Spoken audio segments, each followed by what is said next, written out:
Hello and welcome everyone to my YouTube channel Concepts Cleared. And today is our seventh lecture about the topic force and laws of motion. और आज की video में हम बात करेंगे law of conservation of momentum के बारे में. हमने अपने पिछले वीडियो के अंदर बात करा था न्यूटन के थर्ड लॉ के बारे में और आज हम बात करेंगे मोमेंटम को कंजर्व करने के बारे में. So before going on I would like you all to please like share and subscribe my channel. So let us go on. अब हमने बात करनी है law of conservation of linear momentum. ठीक है, law of conservation of linear momentum. और यहाँ पर ये लीनियर का क्या मतलब है? लीनियर का मतलब होता है इन अ लाइन. ये हमने लीनियर मोशन के अंदर पढ़ा है. मोमेंटम हमारे पास दो तरह के होते हैं, लीनियर और एंगुलर. हमने नाइन्थ में सिर्फ लीनियर पढ़ना है. अगर आप ये लीनियर ऐसे ब्रैकेट में भी लिखोगे या नहीं भी लिखोगे तो भी चलेगा. नाइन्थ के अंदर अंडरस्टूड है क्योंकि हमने अभी तक सिर्फ लीनियर ही करा है. Law of conservation of linear momentum. ये लॉ क्या कहता है? पहली बात हम जो इसका नेम है इसी में से इसको डराइव करते हैं. लॉ मतलब एक रूल है. ये एक रूल है किस चीज़ का? Of conservation. कंजर्वेशन क्या होता है? बचाना. ठीक है, किसी चीज़ को बचाने को कहते हैं हम. ठीक है, टू कंजर्व. जैसे हम कहते हैं ना कंजर्व ट्रीज, मतलब उन्हें बचाओ. यहाँ पर हम बचाएंगे अब यहाँ पर हम किस चीज़ को कंजर्व करेंगे? मोमेंटम को. ठीक, और मोमेंटम हमें पता है क्या होता है? M V. यहाँ पर हमें मोमेंटम को कंजर्व करना है. मोमेंटम को हमें बचाना है. किस चीज़ से बचाना है? खोने से. ठीक है, मोमेंटम को हमें खोने से बचाना है, मतलब हमें मोमेंटम को अपने पास ही रखना है. हमें मोमेंटम को जाने नहीं देना है. अब हमने इसके नेम से कुछ तो समझ लिया है कि ये लॉ हमें क्या स्टेट करेगा. तो अब हम इसकी एक्चुअल स्टेटमेंट भी देख लेते हैं.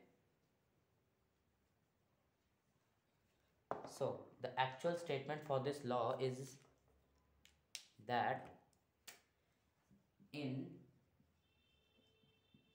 Absence of external force. ठीक है, अब यहाँ पर in absence of external force आ गया, मतलब यहाँ पर बात हम कर रहे हैं अपने फर्स्ट या सेकंड लॉ में किसी चीज़ की. ठीक है, यहाँ पर फर्स्ट और सेकंड लॉ का काम आएगा यहाँ पर, क्योंकि वहाँ पर एब्सेंस ऑफ एक्सटर्नल फोर्स एक कंडीशन होती है हमारी. ठीक है, इसीलिए हम ये टॉपिक करने से पहले न्यूटन्स के लॉज ऑफ मोशन करते हैं, क्योंकि ये हमें काफ़ी हेल्प करते हैं. Total momentum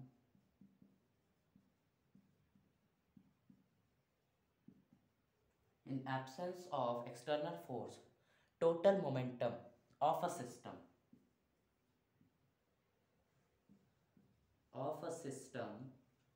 remains conserved.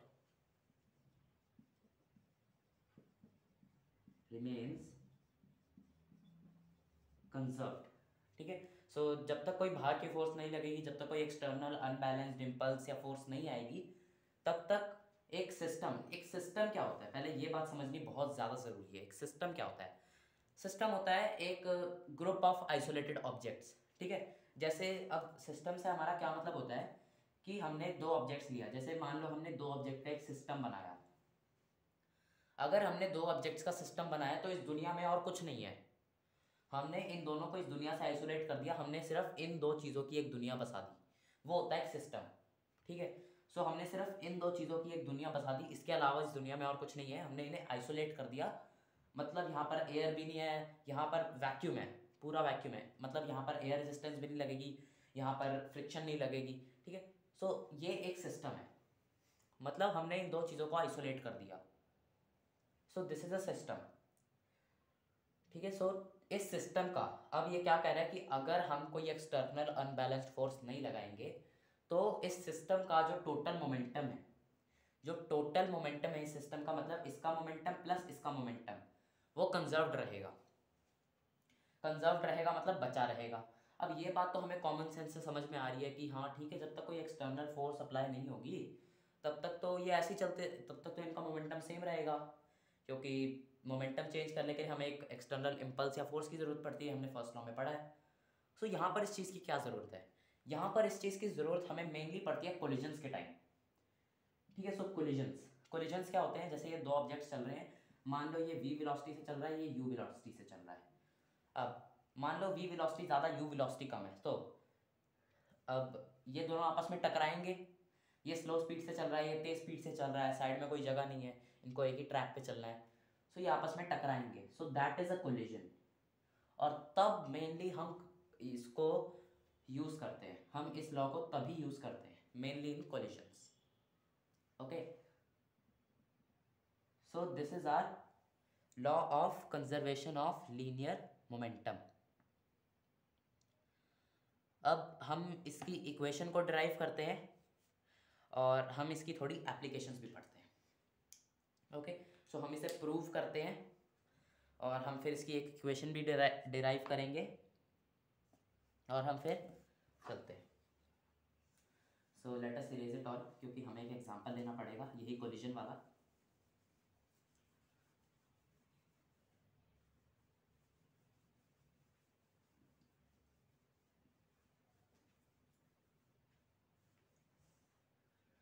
So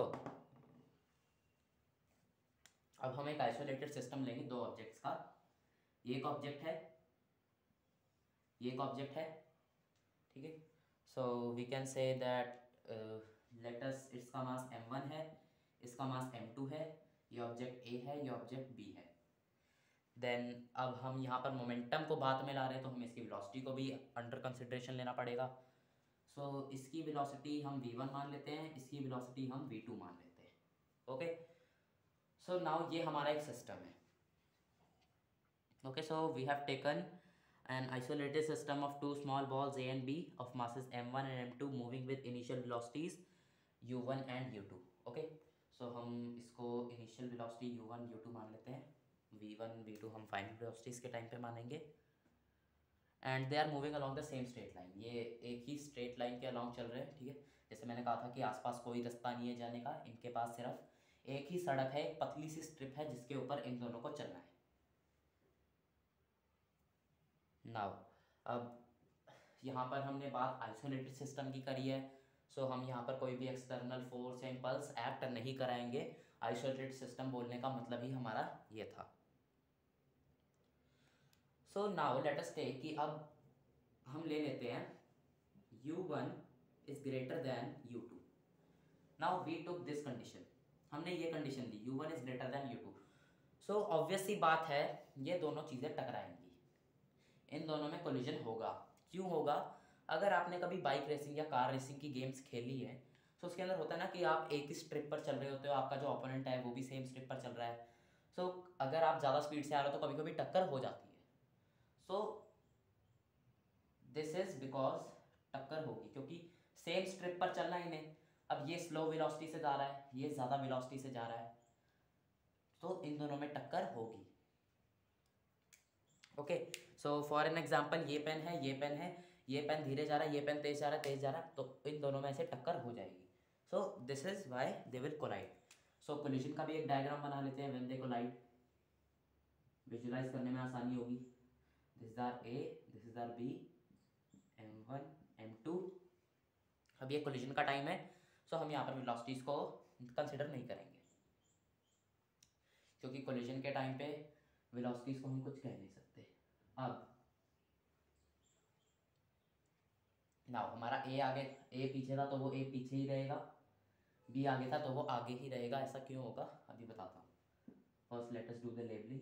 m2 it is moving with v1, it is moving with v2।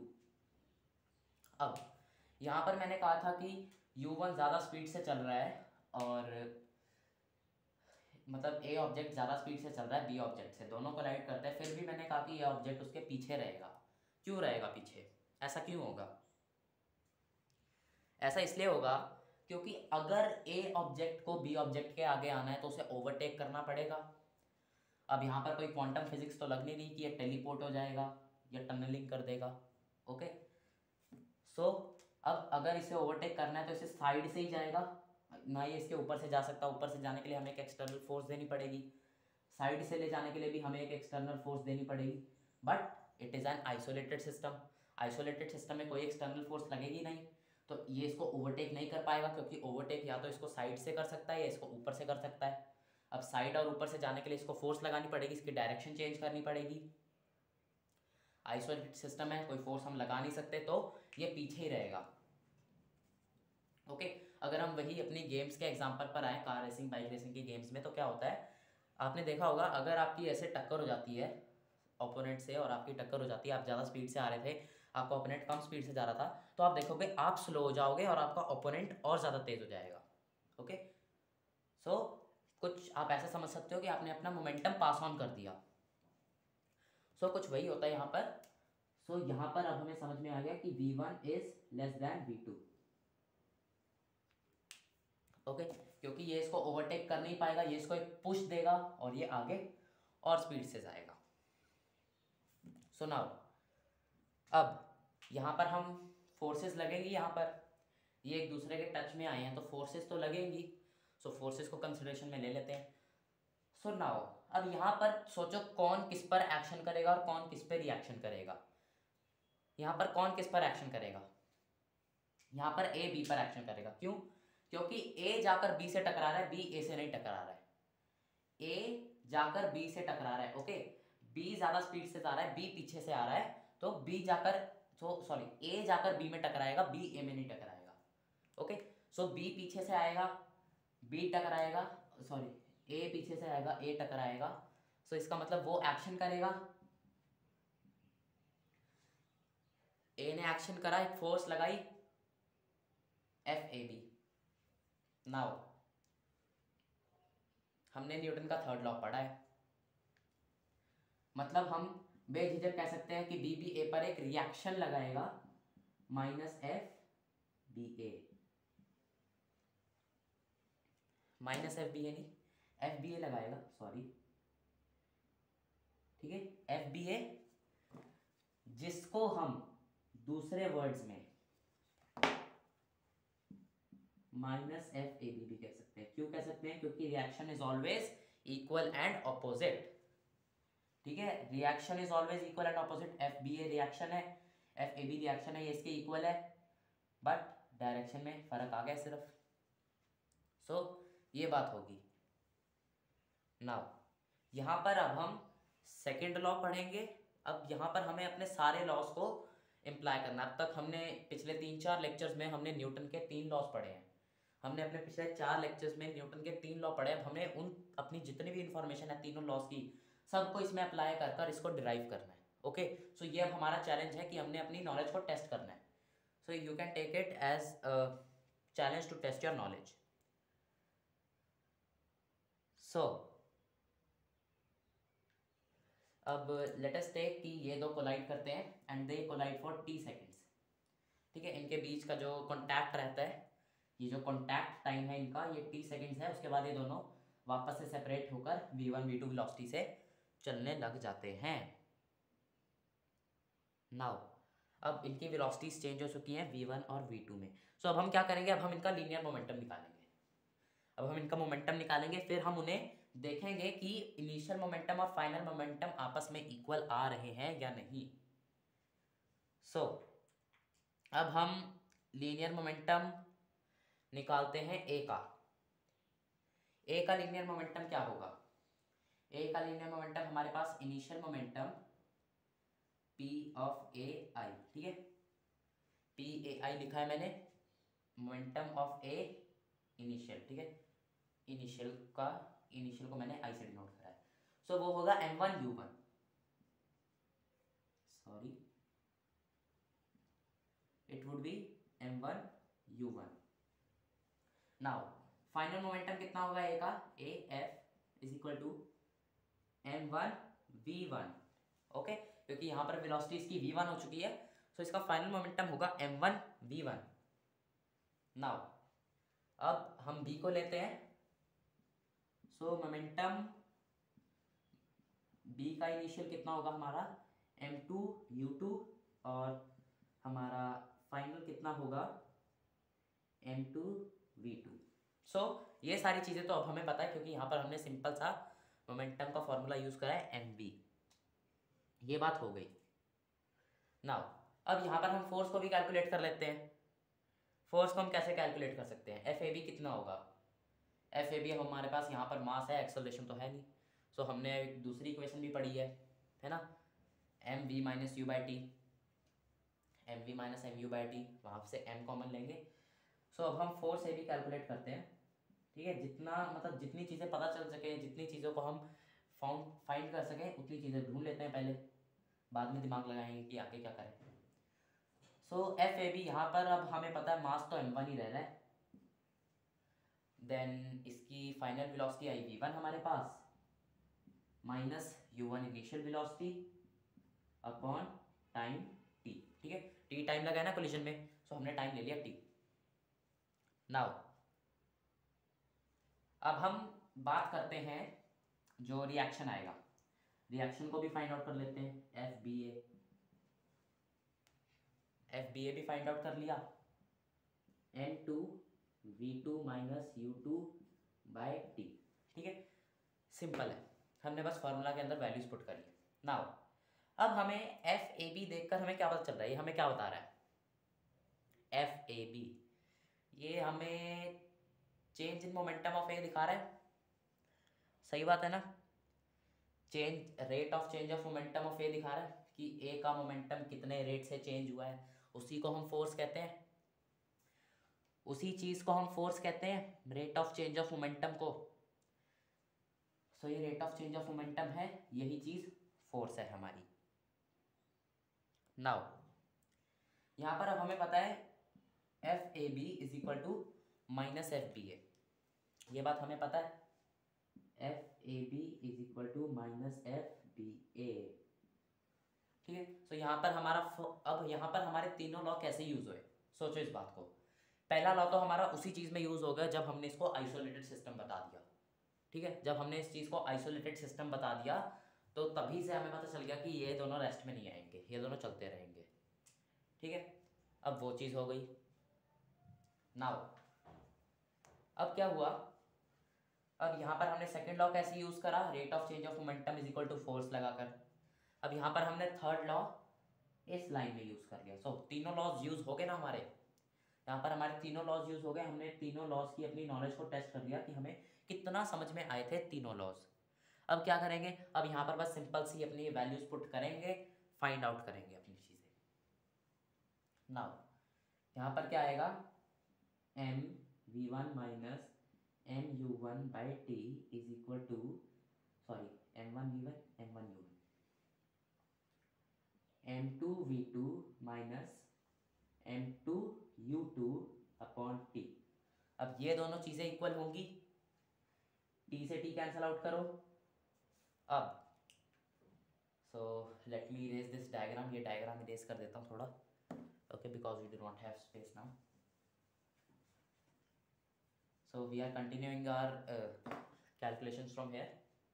वहाँ से अब हमारे पास क्या आएगा, m1v1 minus m2u2 is equal to minus of, sorry यहाँ पर माइनस लगाना रहेगा था, minus of m2v2 plus m2u2, ठीक है। मैंने माइनस को ब्रैकेट में लेना था, तो मैंने ब्रैकेट खोल दिया। नाउ यहाँ पर अब हम थोड़ी सी रीअरेंजमेंट करेंगे, इस m2v2 को उधर लेकर जाएंगे, m2u2 m1u1 को इधर लेकर आएंगे। So m1v1 plus m2v2 is equal to m1u1 plus m2u2, okay. ये बात तो हो गई। सो इससे क्या प्रूव हुआ, सोचो इस बात को, इससे क्या प्रूव हुआ। सो m1v1 प्लस m2v2 क्या है, m1v1 प्लस m2v2 क्या है, m1v1 प्लस m2v2 हमारा फाइनल मोमेंटम है सिस्टम का। फाइनल मोमेंटम क्या होगा, momentum of A plus momentum of B, momentum of A m1v1, momentum of B m2v2, दोनों को प्लस करा, हमारा ये फाइनल मोमेंटम आ गया सिस्टम का, ठीक है। m1u1 प्लस m2u2 क्या होगा, इसी तरीके से m1u1 प्लस m2u2 हमारा पूरे सिस्टम का इनिशियल मोमेंटम होगा। इससे हमारा क्या प्रूव हुआ, final momentum is equal to initial momentum of whole system. इसका मतलब जो मोमेंटम है वो कंजर्व्ड रह रहा है, मोमेंटम कहीं नहीं भाग रहा, मोमेंटम हमारे साथ ही है। सो हो गया हमारा लॉ वेरीफाई, और इससे हमने ये एक इक्वेशन भी डिराइव कर ली इस लॉ की। ओके, सो हमने लॉ को वेरीफाई भी कर लिया, लॉ की इक्वेशन भी डिराइव कर ली। ओके, सो इस लॉ को हम एक और तरीके से समझ सकते हैं। एक और स्टेटमेंट हमने डिराइव करी, that the final momentum of a system is equal to the initial momentum of an isolated system. ठीक है, सो ये था हमारा law of conservation of linear momentum. अब इसको हम अप्लाई कैसे करते हैं क्वेश्चंस में, वो भी एक क्वेश्चन के साथ सीख लेते हैं। एक क्वेश्चन के साथ सीखें वो भी, ठीक है, वो भी एक क्वेश्चन के साथ सीख लेते हैं हम, ताकि हमें थोड़ा पता चले कि ये हम क्वेश्चंस के अंदर कैसे अप्लाई करते हैं इस चीज़ को।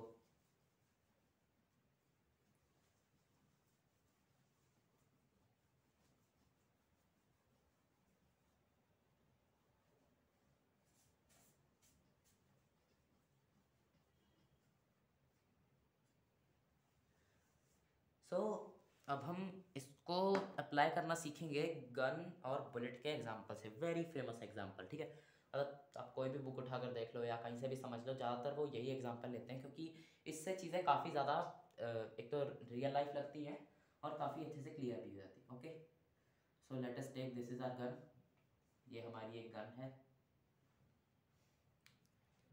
And a bullet is fired, एक बुलेट फायर करी है हमने ये। सो अब हम क्या करते हैं, कैपिटल एम ले लेते हैं गन का मास, स्मॉल एम ले लेते हैं बुलेट का मास, देन कैपिटल यू इसकी इनिशियल वेलोसिटी, स्मॉल यू इसकी बुलेट की इनिशियल वेलोसिटी, कैपिटल वी हमारी बुलेट की इसकी गन की फाइनल वेलोसिटी आफ्टर फायरिंग, और स्मॉल वी हमारी बुलेट की फाइनल वेलोसिटी आफ्टर फायरिंग। ठीक है, यू बिफोर फायरिंग है, वी आफ्टर फायरिंग है। नाउ अब करें बात यहाँ पर, सो अब हमने यहाँ पर law of conservation of momentum समझा है। अब अगर हमें वैल्यूज दे दी जाए, अगर हमें वैल्यूज दे दी जाए, मैं कह दूँ m है हमारा 3 kg, देन स्मॉल m है हमारा 3 ग्राम्स, एंड और क्या वैल्यूज लें, देन हम बुलेट को ले लेते हैं, that bullet is fired with 100 meter per second. Now हमें बताओ कि गन की रिकॉइल वेलोसिटी कितनी होगी। ठीक है, तो ये हमारा स्मॉल वी है, स्मॉल वी के ऊपर हम ऐसे कर्व बना देते हैं ताकि वी कैन डिफरेंशिएट। सो अगर मैं अब ये तीन चीज़ें देके ये सिस्टम बनाकर पूछूं कि मुझे कैपिटल वी या गन की रिकॉइल वेलोसिटी बताओ, तो क्या आप बता पाओगे? बिल्कुल बता पाओगे। क्यों बता पाओगे? क्योंकि अब हमने law of conservation of momentum सीख लिया है। कैसे करेंगे? अब हमें पता है total initial momentum is equal to total final momentum, मतलब total initial momentum M U दोनों कैपिटल प्लस एम यू दोनों small is equal to M V plus M we.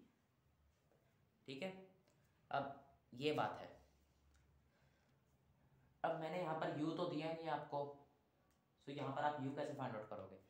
Common sense से। यहाँ पर हम अप्लाई करेंगे कॉमन सेंस। अब जब हमने गन या जब हमने बुलेट को फायर नहीं करा है तो गन और बुलेट दोनों रेस्ट पर होंगे, इसका मतलब ये भी इक्वल टू ज़ीरो, ये भी इक्वल टू ज़ीरो, मतलब टोटल इनिशियल मोमेंटम हमारे सिस्टम का ज़ीरो हो जाएगा। Then M V plus M V. अब हमें क्या फाइंड आउट करना है? Capital V. सो हम कह सकते हैं M V is equal to minus M V, v is equal to minus M V by capital M। हो गया। अब बस यहाँ पर हमने अपनी वैल्यूज पुट करनी है और v को फाइंड आउट कर लेना है। So v is equal to minus 3 gram को हम 0.003 kg बोल सकते हैं, बिल्कुल बोल सकते हैं। देन 0.0003 अपॉन, ठीक है, इतना ही आएगा। देन इनटू स्मॉल v है हमारी 100 अपॉन कैपिटल M है हमारा 3। सो हमारी रिकॉइल वेलोसिटी हमारे पास आती है 0.1 मीटर पर सेकेंड कैलकुलेशंस करके।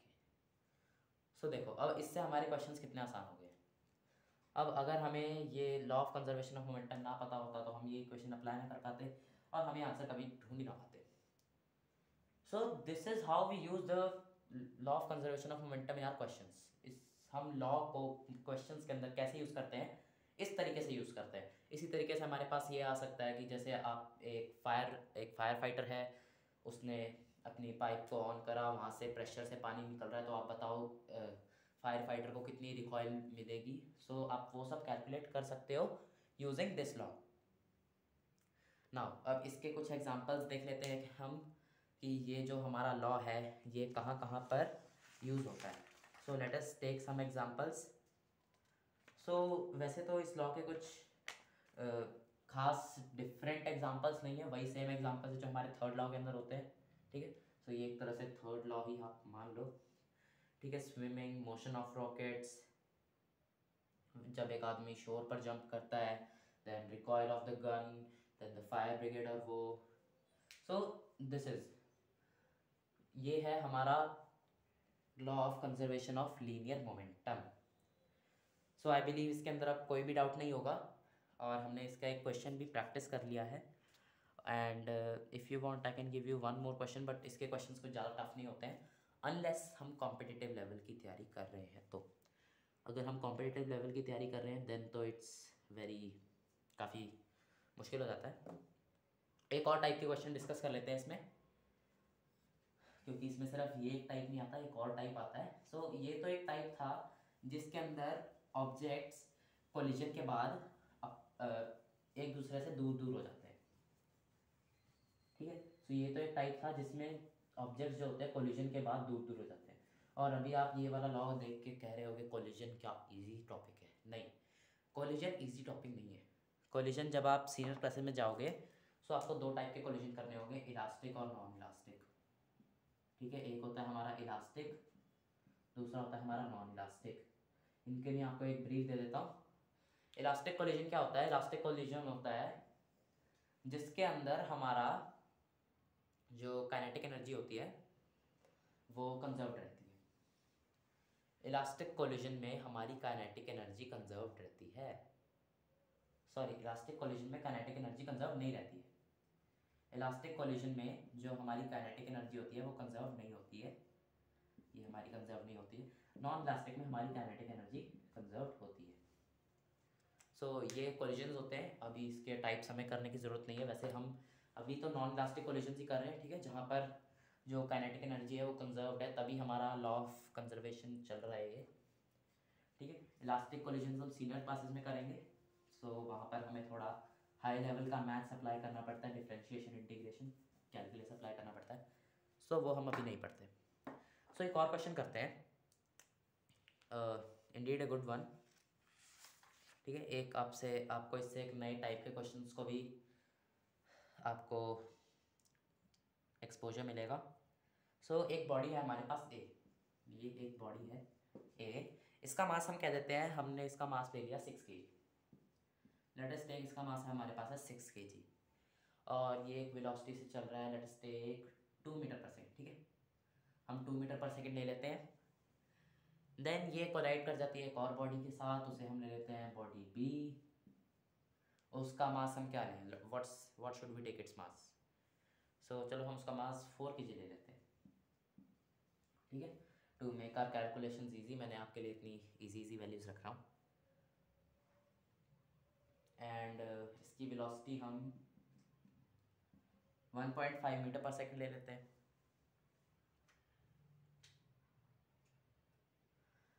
ओके, सो यहाँ पर क्या हो रहा है, अब यहाँ पर जो ए की वेलोसिटी है वो हम इस डायरेक्शन में लेते हैं, बी की वेलोसिटी हम इस डायरेक्शन में लेते हैं। अब होगा हमारा क्वेश्चन इंटरेस्टिंग। अब क्या होता है, अब हमने कहा कि जब बॉडीज़ कोलाइड करेंगी, ऑब्वियस सी बात है बॉडीज़ एक दूसरे की तरफ आ रही हैं तो कोलाइड तो करेंगी। अब हमने कहा कि जब ये कोलाइड करेंगी तो ये दोनों एक दूसरे को स्टिक हो जाती हैं। ओके, तो मैं क्या कहना चाह रहा हूँ, इन दोनों ने कोलाइड करा तो एक दूसरे को ऐसे स्टिक हो गई ए बी। अब ये दूर ही नहीं हुई है एक दूसरे से, ठीक है। अब ये ऐसे चिपक गई हैं, दोनों के इसे साइड ग्लू लगी हुई थी, ये दोनों अब चिपक गई हैं।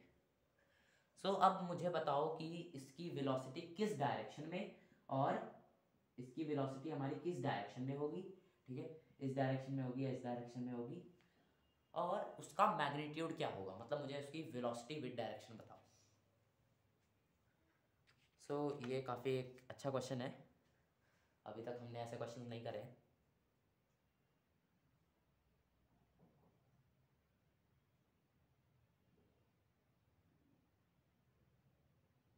So try it.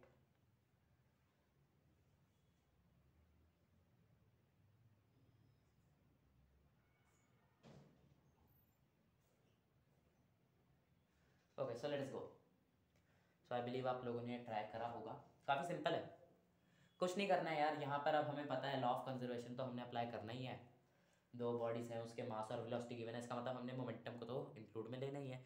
So momentum find out कर लेते हैं। ठीक है, मोमेंटम हमारे पास क्या होगा, इनिशियल मोमेंटम हमारे पास होगा 6 to 12 न्यूटन सेकेंड। ठीक है, ये होते हैं हमारी मोमेंटम की यूनिट 12 न्यूटन सेकेंड।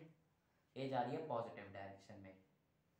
नेगेटिव, अब इसको हम नेगेटिव डायरेक्शन लेते हैं ना, लेफ्ट साइड को। सो ये है हमारी 4 × 1.5 कितनी हो जाएगी, 6। ठीक है, 6 न्यूटन सेकेंड। नाउ इसका मोमेंटम इस डायरेक्शन में है 12 न्यूटन सेकेंड, इसका मोमेंटम है इस डायरेक्शन में 6 न्यूटन सेकेंड। मतलब जब बॉडीज कोलाइड होंगी, मतलब इसका पहले तो हम टोटल सिस्टम का इनिशियल मोमेंटम निकालते हैं। टोटल क्या होगा, ए का मोमेंटम प्लस बी का मोमेंटम, टोटल आ गया हमारे पास 6 न्यूटन सेकेंड इसका इनिशियल मोमेंटम आ गया। ओके, तो ये था हमारा इनिशियल मोमेंटम। नाउ अब आफ्टर कोलिजन क्या हुआ, ये दोनों बॉडीज आपस में स्टक हो गई। मतलब अब ये दोनों बॉडीज आपस में एक बॉडी की तरह काम करेंगी। जैसे कि ये बॉडीज एक ही है, मान लो हमने इसको पूरे को, अब हम इस पूरे को एक सिंगल बॉडी मानेंगे सी। अब ये एक सिंगल बॉडी बन गई सी। अब इसका हमें मास पता है, ए का मास 6 था, इसका मास 4 था, मतलब टोटल मास आ गया 10। हमें इसका मोमेंटम भी पता है, क्योंकि हमें पता है कि initial momentum is equal to final momentum. Initial momentum हमें पता है 6 न्यूटन सेकेंड है। फाइनल मोमेंटम में हमें मास पता है। फाइनल मोमेंटम क्या हो गया, एम वी होगा। एम हमें पता है, वी फाइंड आउट कर लो, सिंपल सी बात है, एक वेरिएबल रह गया हमारे पास। सो हमारे पास क्या आ जाएगा, v is equal to 6/10, 0.6 meter per second. आ गया हमारा आंसर। ओके, सिंपल सा क्वेश्चन था। और ये किस डायरेक्शन में होगा, डायरेक्शन भी तो हमने कंसिडरेशन में लेनी है। किस डायरेक्शन में होगा यार, डायरेक्शन ऑब्वियस सी बात है पॉजिटिव होगी। हमारा आंसर पॉजिटिव आया है, इसका मतलब डायरेक्शन ये होगी। अगर हमारा आंसर नेगेटिव आता तो हमारी डायरेक्शन ये होती, क्योंकि हमने इस डायरेक्शन को नेगेटिव माना है, इस डायरेक्शन को पॉजिटिव माना है। अब हमारा आंसर पॉजिटिव में आया है, इसका मतलब हमारी इसकी डायरेक्शन राइट साइड में होगी। Okay, so it was also a very good question. ठीक है, हमने एक जो स्टिकिंग टुगेदर वाले क्वेश्चंस होते हैं वो भी ट्राई कर लिए। इसी चीज़ को हम इसमें भी कर सकते हैं कि दोनों सेम उसके अंदर जा रहे हैं, तब वो स्टिक कर जाते हैं, तब उसका फाइंड आउट करो। ठीक है, सो अब उसको भी कर लेते हैं। उसके अंदर क्या होगा, हमारा इनिशियल मोमेंटम हमारा आ जाएगा 18 न्यूटन सेकेंड। ठीक है, तो अब मैंने क्वेश्चन को क्या मॉडिफाई कर दिया, मैंने क्वेश्चन को मॉडिफाई कर दिया कि दोनों बॉडीज इस साइड को जा रही है और बाद में वो कोलिजन के बाद स्टिक हो जाती है। अब फाइंड आउट करो उसकी वेलोसिटी। सो अब इसका इनिशियल मोमेंटम 18 हो गया, मास 10 हो गया, इसकी आ जाएगी हमारे पास 1.8 मीटर पर सेकेंड वेलोसिटी। ठीक है, गुड क्वेश्चन। सो हमने जितने भी तरह के क्वेश्चन बनते हैं इस पर बेसिक टाइप के वो सॉल्व कर लिए, और जो इसके ऊपर एडवांस क्वेश्चंस बनते हैं वो हम अपने प्रैक्टिस सेशंस में करेंगे, जिसके अंदर हम they would be only and only question based questions. ठीक है, प्रैक्टिस बेस्ड सेशंस होंगे वो। So this is all for the day. और हमारा जो NCERT लेवल का ये चैप्टर है, NCERT लेवल पे हमारा ये force and laws of motion complete हो चुका है। अब हम चलेंगे हमारे कॉम्पिटिटिव लेवल पे। ठीक है, सो अब हम फ्री बॉडी डायग्राम्स और भी बहुत कुछ करेंगे, सूडो फोर्सेस वगैरह। सो अब हम चलेंगे कंपटीशन लेवल पर, ये हमारा NCERT लेवल पर हो चुका है। सो फॉर टुडे, सो आज के लिए इतना ही है। So till then bye and take care, and if you want to connect with us and you have any questions you can ask us through various platforms. All the links are there in the description.